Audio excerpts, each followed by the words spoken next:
ہم وہی کہیں گے جو ہمارا دین ہم کو بتاتا ہے، عمل کرو تو تمہارا بھلا ہے۔ السلام علیکم ورحمۃ اللہ وبرکاتہ۔ الحمد للہ رب العالمین والصلاة والسلام علی سید الانبیاء والمرسلین وعلی آلہ واصحابہ وازواجہ واہل بیتہ اجمعین، اما بعد فاعوذ باللہ من الشیطان الرجیم، بسم اللہ الرحمن الرحیم۔ فاسألوا اہل الذکر ان کنتم لا تعلمون، صدق اللہ مولانا العظیم وصدق رسولہ النبی الامین المتین الکریم، ونحن علی ذلک لمن الشاہدین والشاکرین والحمد للہ رب العالمین۔ حصول برکت کے لیے انتہائی عقیدت و محبت کے ساتھ حضور اکرم سید عالم جناب محمد الرسول اللہ صلی اللہ تعالیٰ علیہ وسلم کی بارگاہ پاک میں درود و سلام کا ہدیہ پیش کر لیں۔ اللہم صلی علی سیدنا و شفیعنا و حبیبنا مولانا محمد وبارک وسلم، صلاۃ و سلام علیک یا رسول اللہ صلی اللہ تعالیٰ علیہ وسلم۔ کل آنے والی شب یعنی شعبان المعظم کی دوسری شب، یہ دنیا بھر کے کروڑوں حنفیوں کے امام، امام الائمہ کاشف الغمہ سیدنا سرکار امام اعظم ابو حنیفہ نعمان بن ثابت رضی اللہ تعالی عنہ کے عرس پاک کی تاریخ ہے، اور امام اعظم ابو حنیفہ رضی اللہ تعالی عنہ کا ذکر کرنا، ان کی یاد منانا ہم حنفیوں کے اوپر یہ ضروری اور لازم ہے، کیونکہ اس مقدس امام نے اپنی پوری زندگی ہماری شریعت کے مطابق زندگی کو سنوارنے کے لیے صرف کر دی۔ امام اعظم رضی اللہ تعالیٰ عنہ نے اپنی پوری زندگی، اور امام اعظم رضی اللہ تعالیٰ عنہ کی تقلید کرنے والے بڑے بڑے پائے کے محدثین، بڑے بڑے علماء اعظام، مفسرین، محدثین اور اپنے زمانے کے بڑے عظیم شخصیات کے مالک حضرات، یہ امام اعظم ابو حنیفہ رضی اللہ تعالیٰ عنہ کے مقلد رہے ہیں۔ حضور سیدنا خواجہ غریب نواز رضی اللہ تعالیٰ عنہ امام اعظم کے مقلد ہیں، حضرت داؤد طائی ہیں، حضرت بشر حافی ہیں، حضرت شیخ مجدد الف ثانی، حضرت داتا گنج بخش، دنیا بھر کے اندر پائے جانے والے سینکڑوں ہزاروں اولیاء کرام امام اعظم ابو حنیفہ رضی اللہ تعالیٰ عنہ کی تقلید کرتے ہوئے نظر آتے ہیں۔ اور ایک بہت بڑے محدث شیخ عبدالعزیز ابن رواد نے کہا تھا کہ امام اعظم ابو حنیفہ رضی اللہ تعالیٰ عنہ سے پیار کرنا یہ سنیت کی پہچان ہے، اور جو ان سے عداوت رکھے وہ سنی نہیں ہے بلکہ گمراہ اور بدعتی ہے۔ اور ایک اور امام نے کہا تھا کہ ہر مسلمان کو یہ چاہیے کہ اپنی نمازوں کے اندر امام اعظم کے لیے دعا کیا کرے، اس لیے کہ امام اعظم نے سنتوں کی حفاظت فرمائی اور شریعت مطہرہ کی ترویج و اشاعت فرمائی۔ اور امام اعظم ابو حنیفہ رضی اللہ تعالیٰ عنہ کے فضائل اتنے زیادہ ہیں کہ باضابطہ طور پر محدثین، فقہاء، علماء، مفسرین نے اس پر بڑی مبسوط کتابیں لکھی، امام اعظم رضی اللہ تعالیٰ عنہ کے فضائل کو بیان فرمایا۔ خود امام شافعی رحمۃ اللہ تعالیٰ علیہ فرماتے ہیں کہ امام اعظم جیسا کوئی دوسرا نظر نہیں آتا، ہر ایک امام اعظم کی تعریف میں رطب اللسان نظر آتا ہے۔ آپ ساری زندگی تقوی، پرہیزگاری اور علم اور سنت احادیث کی ترویج و اشاعت کے اندر گزارتے رہے۔ آپ نے 40 سال تک عشاء کے وضو سے فجر کی نماز ادا فرمائی، روزانہ ایک قرآن پاک رات کے اندر 2 رکعت کے اندر ختم فرمایا کرتے تھے۔ آپ نے 55 حج فرمائے۔ جب آخری حج کے لیے امام اعظم رضی اللہ تعالیٰ عنہ تشریف لے گئے تو وہاں کے حرم کے خدام سے اجازت لے کر کے آپ خانہ کعبہ کے اندر داخل ہوئے، اور ایک پاؤں پر زور دے کر کے پہلی رکعت کے اندر آپ نے 15 پاروں کی تلاوت کی، پھر دوسرے پاؤں پر زور دے کر یعنی ایک پاؤں کی طاقت پر پھر 15 پاروں کی تلاوت کی۔ جب 2 رکعت کے اندر آپ نے پورا قرآن مقدس حرم شریف خانہ کعبہ کے اندر ختم فرما دیا، اس کے بعد میں رو کر کے اللہ کی بارگاہ میں دعا کی، اے اللہ تیری عبادت کا جیسا حق ہے اس کو میں ادا نہیں کر سکا۔ رب کی بارگاہ میں جب دعا کر رہے تھے تو غیب سے آواز آئی، اے ابو حنیفہ ہم نے تجھے بھی بخش دیا اور قیامت تک جو بھی تیرے مذہب پر چلیں گے ان تمام کی ہم نے مغفرت فرما دی ہے۔ تو امام اعظم کی مکہ مذہب کی پیروی کرنے والوں کو یہ بشارت دی گئی کہ جو بھی تیرے مذہب کی پیروی کرے گا اس کو ہم نے بخش دیا ہے اور اس کی مغفرت فرما دی ہے۔ امام اعظم کا رتبہ بڑا بلند ہے۔ اللہ تبارک و تعالیٰ نے اتنے فضائل و مناقب امام اعظم ابو حنیفہ رضی اللہ تعالیٰ عنہ کو عطا فرمائے تھے۔ آج کے زمانے میں آپ دیکھیں غیر مقلدین امام اعظم کی شان میں بدتمیزی کرتے ہوئے نظر آتے ہیں اور معاذ اللہ یہ الزام لگاتے ہیں کہ امام اعظم حدیثوں کو چھوڑ دیتے تھے، یہ حنفی لوگ حدیثوں پہ عمل نہیں کرتے، ہم اہل حدیث ہیں، ہم لوگ حدیثوں پہ عمل کرنے والے ہیں، یہ حنفی صرف قیاس کرتے ہیں۔ اصل میں صحیح بات یہ ہے کہ امام اعظم ابو حنیفہ رضی اللہ تعالی عنہ کے علم اور ان کی فضیلت کی بنیاد پر لوگوں نے ان سے آپ کے زمانے میں بھی حسد کیا تھا اور حسد کی بنیاد پر آپ پر یہ الزام لگایا تھا، اور آج کے نام نہاد اہل حدیث اور غیر مقلدین بھی اسی لیے یہ الزام لگاتے ہیں۔ جیسا کہ امام اوزائی رحمت اللہ تعالیٰ علیہ کی بارگاہ میں جب عبداللہ ابن مبارک رضی اللہ تعالیٰ عنہ علم حاصل کرنے کے لیے تشریف لے گئے تو انہوں نے فرمایا امام اوزائی نے کہ یہ ابو حنیفہ کون ہے جو دین میں نئی نئی باتیں نکالتا ہے؟ حضرت عبداللہ ابن مبارک رضی اللہ تعالیٰ عنہ نے کوئی جواب نہیں دیا۔ 2 یا 3 دن کے بعد میں کچھ اوراق لے کر کے آئے اور لا کر کے امام اوزائی کے ہاتھوں میں تھما دیے۔ امام اوزائی نے جب ان اوراق کو پڑھا تو کہا کہ یہ نعمان بن ثابت کون ہے؟ جگہ جگہ لکھا ہوا تھا قال نعمان بن ثابت، قال نعمان بن ثابت، یہ تو بہت بڑے عالم معلوم ہوتے ہیں۔ اب عبداللہ ابن مبارک نے جواب دیا یہ اوراق جو آپ پڑھ رہے ہیں اور ان کے اندر جو علم ہے نعمان بن ثابت کا نام آپ پڑھ رہے ہیں، یہ نعمان بن ثابت کوئی اور نہیں ہے، یہ وہی نعمان بن ثابت ہے جن کے بارے میں آپ مجھ سے پوچھ رہے تھے کہ ابو حنیفہ کون ہے، یہی ابو حنیفہ ہی نعمان بن ثابت ہے۔ تو فوراً امام اوزائی پکار اٹھے کہ مجھ سے غلطی ہوئی کہ میں نے اتنے بڑے امام کے بارے کے اندر بدگمانی کی۔ اب اس کے بعد میں جب حج کے موقع پر امام اوزائی رحمت اللہ تعالیٰ علیہ حج کے لیے تشریف لے گئے تو وہاں پر امام اعظم سے ملاقات ہوئی۔ امام اعظم سے جب بات چیت ہونے لگی تو مسائل وغیرہ کی گفتگو ہوئی تو آخر میں امام اوزائی نے یہ کہا تھا کہ اللہ تبارک و تعالیٰ نے اس ذات کو اتنا علم عطا فرمایا ہے، اس کے علم کی وجہ سے لوگ ان کے اوپر حسد کرنے لگ گئے ہیں۔ تو یہ امام اعظم پر حسد کی بنیاد پر لوگوں نے آپ پر الزامات لگائے کہ آپ علم حدیث کو ترک کر دیتے ہیں، ورنہ آپ دیکھیں اللہ تبارک و تعالیٰ نے امام اعظم کو علم حدیث میں اتنا بڑا رتبہ عطا فرمایا تھا۔ علماء بیان فرماتے ہیں کہ امام اعظم کی کتابوں کے اندر حدیثوں کا بڑا ذخیرہ موجود ہے۔ ایک روایت میں ہے امام اعظم نے اپنے مسائل کے اندر 70,000 حدیثوں کو بیان فرمایا۔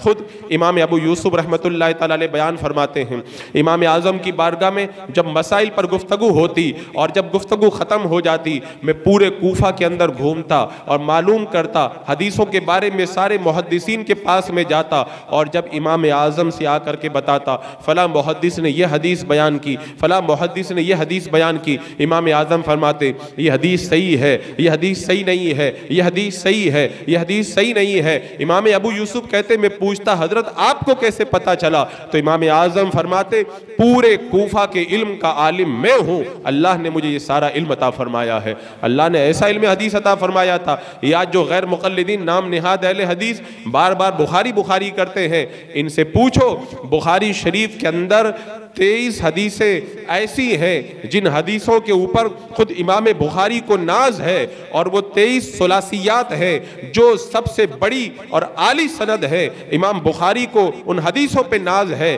اور ان غیر مقلدین کو شاید ابھی یہ پتہ نہیں ہے، بخاری شریف کی وہ 23 حدیثیں جو سب سے بڑی مرتبے والی مانی جاتی ہیں، ان 23 حدیثوں میں سے 13 حدیثیں، یہ 11 حدیثیں مکی ابن ابراہیم سے روایت کی گئی ہیں، اور مکی ابن ابراہیم یہ امام اعظم کے شاگرد ہیں۔ تو بخاری شریف کی جو 11 بڑی حدیثیں ہیں وہ امام اعظم کے شاگرد سے امام بخاری نے روایت کی، اور باقی جو 23 ہیں ان میں سے 9 حدیثیں بھی امام اعظم کے شاگردوں سے روایت کی ہے۔ تو اگر امام اعظم کو علم حدیث نہیں معلوم ہے تو بخاری شریف سے جو 23 بڑی بڑی امام بخاری کی حدیثیں ہیں عالی سند والی، ان میں امام اعظم کے شاگردوں کی حدیثوں کو اگر نکال دیا جائے تو امام بخاری کے پاس میں صرف 3 حدیثیں بچ جائیں گی عالی سند والی۔ امام اعظم کا رتبہ علم حدیث میں بڑا بلند ہے۔ ایک بار امام باقر رحمت اللہ تعالی علیہ جو خانوادہ نبوت کے چشم و چراغ ہیں، یہ جب ان کی ملاقات ہوئی امام اعظم ابو حنیفہ سے تو عرض کیا، امام باقر نے فرمایا کہ میں نے سنا ہے کہ آپ قیاس زیادہ کرتے ہیں اور حدیثوں کو چھوڑ دیتے ہیں۔ اس زمانے میں مخالفین نے یہ جو ہے وہ فتنہ اٹھا رکھا تھا، آپ کے خلاف یہ لوگوں کو بدگمان کر رکھا تھا۔ امام اعظم ابو حنیفہ رضی اللہ تعالیٰ عنہ نے امام باقر کی جب بات کو سنا تو جواب میں فرمایا یہ غلط بات ہے، یہ میرے اوپر بہتان ہے، میں حدیث کو قیاس کی وجہ سے ترک نہیں کرتا ہوں، پہلے میں قرآن سے دلیل لیتا ہوں، پھر حدیث سے لیتا ہوں، پھر صحابہ کرام کے فیصلوں سے دلیل لیتا ہوں، اور جب کوئی دلیل ان میں نہیں ملتی ہے تب جا کر کے میں قیاس کرتا ہوں ان کے اوپر۔ اب اس کے بعد میں امام اعظم نے بڑی پیاری بات فرمائی، آپ نے فرمایا یہ بتائیں کہ مرد کمزور ہے یا عورت کمزور ہے؟ امام باقر نے فرمایا عورت کمزور ہے، تو امام اعظم نے فرمایا عورت کمزور ہے، اگر میں قرآن اور حدیث کو چھوڑتا اور قیاس اور عقل کے مطابق اگر میں فتویٰ دیتا تو عورت کو ڈبل حصہ دلواتا اور مرد کو ایک حصہ دلواتا، لیکن میں قیاس اور عقل کو چھوڑ کر کے میں قرآن و حدیث پہ عمل کرتا ہوں، اور میں یہ فتویٰ دیتا ہوں کہ باپ یا کسی کے انتقال کے بعد میں جو لڑکا لڑکی کو حصہ دیا جاتا ہے تو لڑکے کو 2 حصہ دیا جائے گا اور لڑکی کو جو ہے وہ 1 ہی حصہ دیا جائے گا۔ تو یہ میں قرآن و سنت پہ عمل کرتے ہوئے کہتا ہوں۔ اس کے بعد میں امام اعظم نے پوچھا یہ بتائیں کہ پیشاب زیادہ ناپاک ہے یا منی زیادہ ناپاک ہے؟ فرمایا کہ پیشاب زیادہ ناپاک ہے، تو امام اعظم نے فرمایا میں قرآن و سنت پہ عمل کرتا ہوں، اسی لیے تو یہ فتویٰ دیتا ہوں کہ پیشاب کرنے کے بعد میں وضو کیا جائے گا اور منی نکل جائے تو غسل کیا جائے گا۔ اگر میں حدیث پہ عمل نہیں کرتا، اپنی عقل سے فتویٰ دیتا تو یہ فتویٰ دیتا پیشاب زیادہ ناپاک ہے، پیشاب کرنے کے بعد میں غسل فرض ہو جانا چاہیے، لیکن میں اپنی عقل کے مطابق نہیں بلکہ قرآن و سنت کے مطابق فتویٰ دیتا ہوں۔ پھر امام اعظم نے فرمایا کہ یہ بتائیں کہ نماز افضل ہے یا روزہ افضل ہے؟ ظاہر سی بات ہے نماز افضل ہے، تو امام اعظم نے فرمایا جب عورت حیض کی حالت میں ہوتی ہے تو نماز بھی چھوڑتی ہے اور روزہ بھی ترک کرتی ہے، نماز افضل ہے۔ اگر میں عقل کے مطابق فتویٰ دیتا تو یہ فتویٰ دیتا کہ حیض کی حالت میں جو نمازیں چھوٹ گئی ہیں ان نمازوں کو بعد میں قضا کیا جائے، لیکن میں عقل کے مطابق فتویٰ نہیں دیتا، میں قرآن و حدیث کے مطابق فتویٰ دیتا ہوں کہ حیض کی حالت میں عورت کے جو روزے قضا ہو جائیں ان روزوں کی تو قضا رکھے گی لیکن نماز کی قضا بعد میں نہیں پڑی جائے گی۔ امام باقر نے جب سنا تو سمجھ گئے امام اعظم پر یہ الزام لگایا گیا ہے، آگے بڑھے اور امام اعظم کی پیشانی کا انہوں نے بوسہ لیا۔ تو عزیزان مکرم، یہ جو غیر مقلدین یہ جو الزام لگاتے ہیں امام اعظم پر اور آپ کے مقلدین پر کہ ہم لوگ اہل حدیث ہیں، یہ حنفی لوگ حدیث پہ عمل نہیں کرتے، یہ ان کا سراسر جھوٹ ہے۔ اس سلسلے میں ایک روایت اور آتی ہے، شیخ ابو متی بیان کرتے ہیں کوفہ کی جامع مسجد میں حضرت سیدنا امام جعفر صادق، حضرت سفیان ثوری، بہت سارے محدثین جمع ہوئے، امام اعظم کی وہیں پر ملاقات ہو گئی تو انہوں نے امام اعظم سے کہا ہم نے سنا ہے آپ قیاس زیادہ کرتے ہیں، یعنی حدیث پہ عمل عمل نہیں کرتے، قیاس پہ عمل کرتے ہیں۔ تو امام اعظم نے فرمایا یہ غلط ہے۔ پھر امام اعظم نے اپنے اصول کو بیان کیا، فجر سے لے کر کے زوال کے وقت سے پہلے تک آپس میں گفتگو ہوتی رہی۔ آخر میں یہ حضرات آگے بڑھے اور کہا کہ آپ صحیح کہتے ہیں اور آپ کے بارے میں لوگوں نے جو الزام لگایا وہ جھوٹ کہتے ہیں۔ وہ آگے بڑھے، امام اعظم کے ہاتھوں کا بوسہ لینے لگے۔ عزیزان مکرم، یہ غیر مقلدین جو حدیث کی رٹ لگاتے ہیں، یہ کیا جانے حدیث کیا ہے۔ اللہ تبارک و تعالیٰ نے امام اعظم کو علم حدیث کے اندر اتنا بڑا رتبہ عطا فرمایا تھا۔ محدثین فرماتے ہیں کہ امام اعظم نے جو بھی مسئلہ بیان کیا اس کے ساتھ میں ایک اور دو حدیثیں ضرور آپ نے بیان فرمائی۔ اگر آپ علم حدیث، یہ کہتے ہیں امام اعظم کو صرف 17 حدیثیں یاد تھی۔ انہوں نے امام اعظم کی مسندات کو پڑھا ہی نہیں ہے۔ امام اعظم کی مسندات کے اندر ہزاروں حدیثیں موجود ہیں، لیکن کہتے ہیں کہ جھوٹ آدمی بول کر کے زیادہ دن تک اس جھوٹ کو چھپا نہیں سکتا، آخر سچ جو ہے وہ ظاہر ہو کر کے رہتا ہے۔ امام اعظم کے علم حدیث کی جو مہارت ہے وہ آج بھی دنیا والوں کے سامنے موجود ہے۔ اصل میں امام اعظم کے زمانے میں بھی آپ کے علم کی بنیاد پر لوگ آپ سے بڑا حسد رکھتے تھے۔ ایک بار اس کوفہ کے بہت بڑے قاضی ابو لیلہ، یہ بڑے بہت پائے کے عالم تھے۔ اس زمانے میں قاضی وہی ہوتا تھا جو بہت بڑا عالم ہوا کرتا تھا۔ یہ اپنے دارالقضاء سے نکل کر کے اپنے گھر کی طرف جا رہے تھے۔ راستے میں دیکھا ایک پاگل عورت کسی سے جھگڑا کر رہی ہے۔ وہ کہہ رہی ہے سامنے والے کو، اے زانی اور زانیہ کے بیٹے۔ قاضی ابی لیلہ نے جب سنا تو فوراً کہا کہ اس عورت کو میرے دارالقضاء کے اندر لایا جائے۔ دوبارہ آپ نے عدالت لگا دی۔ اب اس کے بعد میں مسجد میں جب عدالت لگائی گئی، عورت کی بات کو آپ نے سنا اور اس کے بعد میں عورت کو کھڑا کر کے اس کو ڈبل حد لگانے کا حکم دیا۔ امام اعظم رضی اللہ تعالیٰ عنہ کو جب پتہ چلا تو امام اعظم نے فرمایا قاضی ابی لیلہ نے اس فیصلے کے اندر بہت ساری غلطیاں کی ہیں۔ آپ نے فرمایا قاضی نے پہلی غلطی یہ کی ہے کہ جب وہ دارالقضاء سے اٹھ کر کے چلے گئے تو دوبارہ جا کر کے دارالقضاء میں ان کا جانا اس وقت کے اندر یہ آئین کے خلاف ہے، یہ ان کی پہلی غلطی ہے۔ انہوں نے اس عورت کے اس کے سامنے والے کے مطالبے کے بغیر اس عورت پر حد لگائی، حالانکہ جب تک کوئی سامنے والا مطالبہ نہ کرے تب تک حد نہیں لگائی جاتی ہے۔ یہ ان کی دوسری غلطی ہے۔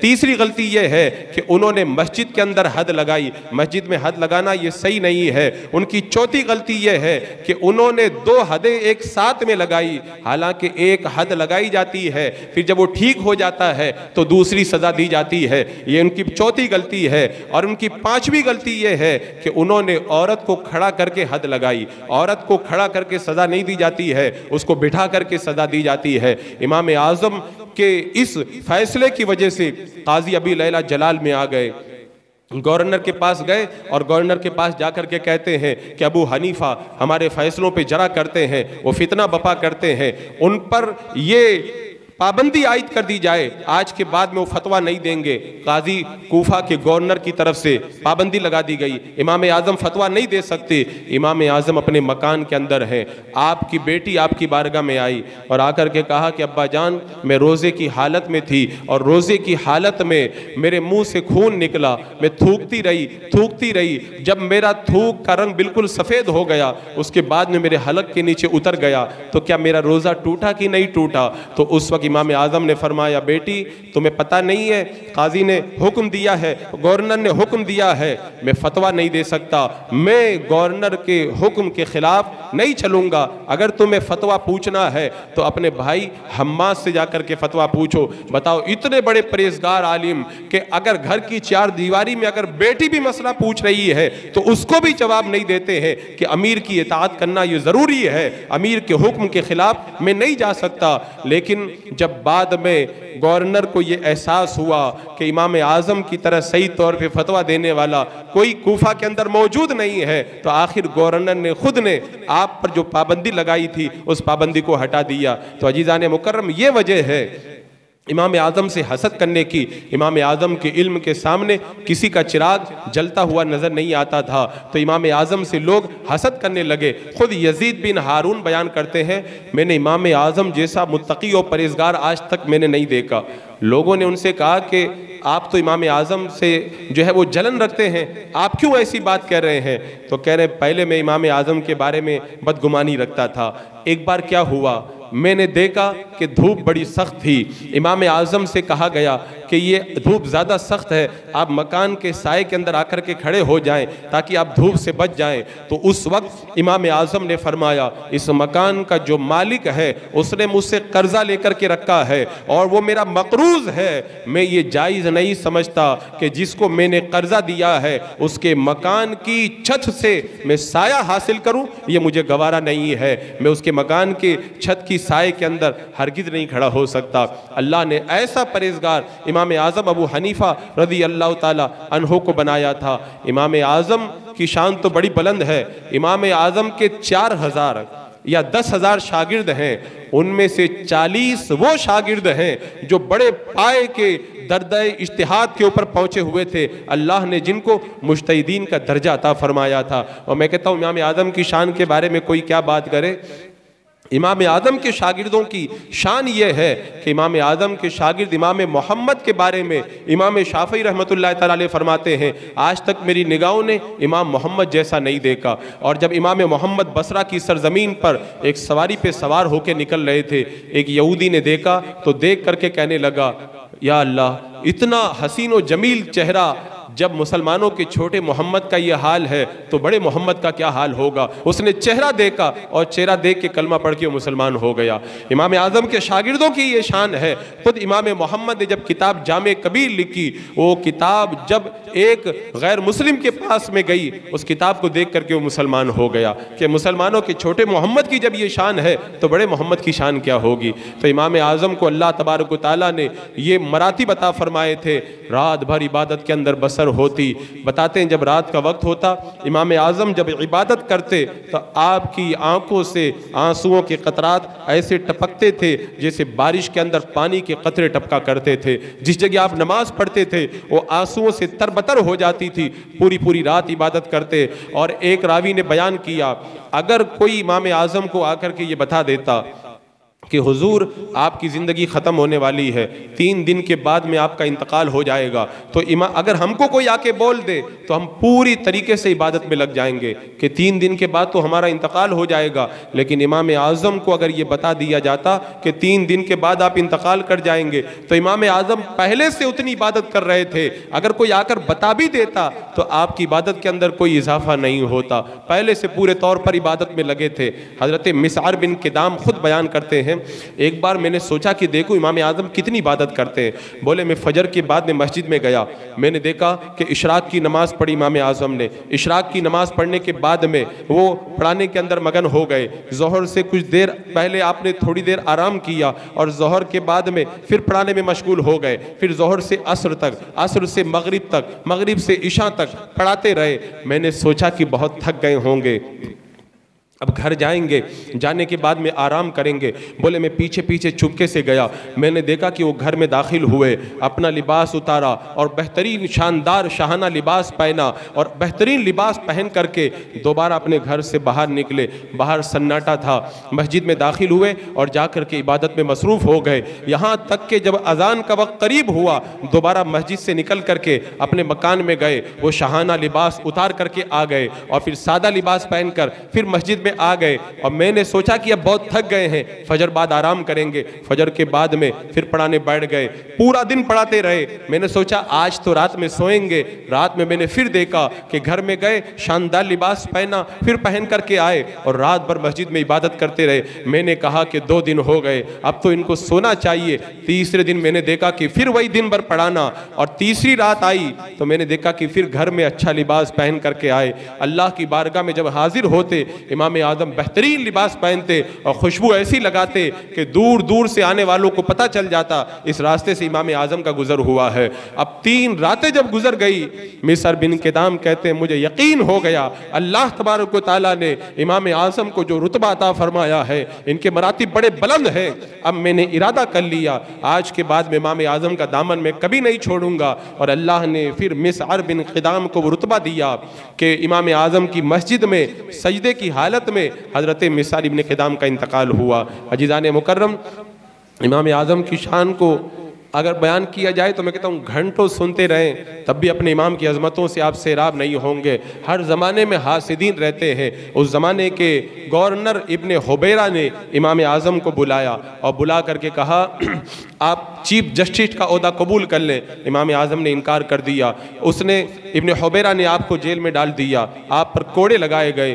رات میں سویا، خواب میں دیکھا اللہ کے رسول علیہ السلام تشریف لائے ہیں اور فرماتے ہیں تو بے قصور کو مارتا ہے۔ اللہ کے رسول علیہ السلام نے جب ابن حبیرہ کو جب تنبیہ کی وہ صبح میں بیدار ہوا، امام اعظم کو رہا کر دیا۔ لیکن امام اعظم کے حاسدین کی ایک بڑی جماعت تھی۔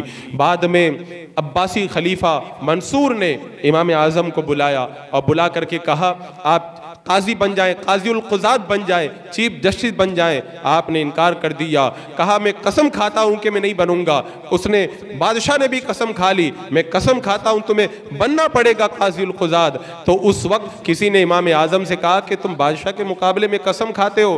امام اعظم نے فرمایا بادشاہ کے پاس بڑا خزانہ ہے، وہ اپنی قسم کا کفارہ ادا کر سکتا ہے۔ آخر بادشاہ نے، منصور نے آپ کو جیل کے اندر ڈال دیا۔ روزانہ آپ پر کوڑے لگائے جاتے، لیکن منصور کو پتا تھا امام اعظم پوری دنیا کے اندر چھائے ہوئے ہیں، پوری دنیا میں ان کے چاہنے والے پھیلے ہوئے ہیں۔ روزانہ ان کو بازار کے اندر رسوا کیا جاتا، کوڑے لگائے جاتے، یہاں تک کہ آپ کے جسم سے خون ٹپکتا۔ اور آپ کے شاگردوں نے بھی آپ کو مشورہ دیا آپ قاضی القضات کا عہدہ قبول کر لیں۔ آپ نے فرمایا یہ عہدہ قبول کرنا تو بہت بڑی بات ہے، اگر مجھے بادشاہ یہ کہے کہ میں اس کے قلعے کی جو اینٹیں ہیں ان اینٹوں کو گن دوں تو مجھے یہ بھی گوارا نہیں ہے۔ آخر میں جب بادشاہ نے دیکھ لیا یہ قبول کرنے والے نہیں تو آپ کو زہر کا پیالہ پلایا گیا۔ امام اعظم نے جب زہر کا اثر پایا تو فوراً سجدے میں گر گئے اور سجدے کی حالت کے اندر امام اعظم کا انتقال ہوا۔ امام اعظم کے انتقال کے بعد میں بغداد میں جو خرام مچا تھا، بغداد کی سرزمین پر چپے چپے پہ تل رکھنے کی جگہ نہیں تھی۔ 6 مرتبہ آپ کی نماز جنازہ ادا کی گئی، 20 دن تک لوگ آپ کی قبر پر آ کر کے نمازیں پڑھتے رہے، 3 دن تک جناتوں کے رونے کی آوازیں آتی رہی، غیب سے آوازیں آتی رہی، اے لوگوں فقہ چلا گیا، اب تمہارے لیے کوئی فقہ نہیں ہے، فقیہ تم سے رخصت ہو گیا ہے۔ پڑوس کے اندر ایک یہودی کی لڑکی رہتی تھی،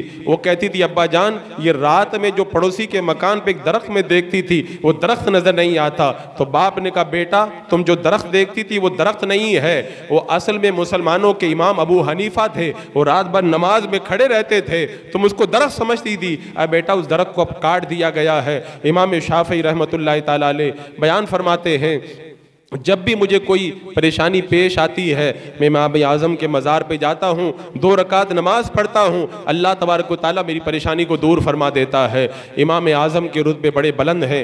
آپ نے وصیت کی تھی کہ مجھے مرنے کے بعد میں بادشاہی زمین میں دفن مت کرنا بلکہ مقبرہ خیزان کے اندر مجھے دفن کرنا۔ آپ کو وہاں پہ دفن کیا گیا۔ بادشاہ آپ کے انتقال کے بعد میں آپ کے مزار پہ گیا اور رو کر کے کہا ابو حنیفہ تم نے زندگی میں بھی مجھے ہرایا اور موت کے بعد بھی تم مجھ کو ہرا کر کے چلے گئے۔ امام اعظم کی شان بڑی بلند ہے۔ اللہ تبارک و تعالیٰ نے ان کو جو مراتب عطا فرمائے، ہمیں ناز ہے اس بات کے اوپر اللہ نے ہمیں اتنا بڑا امام عطا فرمایا جن کی شان کو سارے محدثین، فقہ، علماء، اولیاء، غوث اور کتب بیان کرتے آئے۔ انشاءاللہ کل کی آنے والی شب کے اندر امام اعظم کی بارگاہ میں ہم اپنی عقیدتوں کا خراج بھی پیش کریں گے، اور ہمیں یہ چاہیے کہ امام اعظم کے لیے اپنے گھروں میں ہم نیازوں کا اہتمام کریں۔ اس امام نے اتنا بڑا احسان کیا، ایک روایت کے مطابق 5 لاکھ مسائل انہوں نے قرآن و سنت سے نکال کر کے ہمیں عطا فرمائے۔ آج اگر ہم ایک مسئلہ قرآن و حدیث سے نکالنا چاہے نہیں نکال سکتے۔ میرے امام نے اپنی ساری زندگی اسی میں کھپا دی۔ ہم گنہگاروں کے لیے رات اور دن محنت کر کے ہمیں مسائل کا ایک ذخیرہ عطا فرمایا۔ اللہ تبارک و تعالیٰ ان کی برکت پر گوہر باری اور رحمتوں کے انوار کی بارشیں نازل فرمائے۔ وما علینا الا البلاغ۔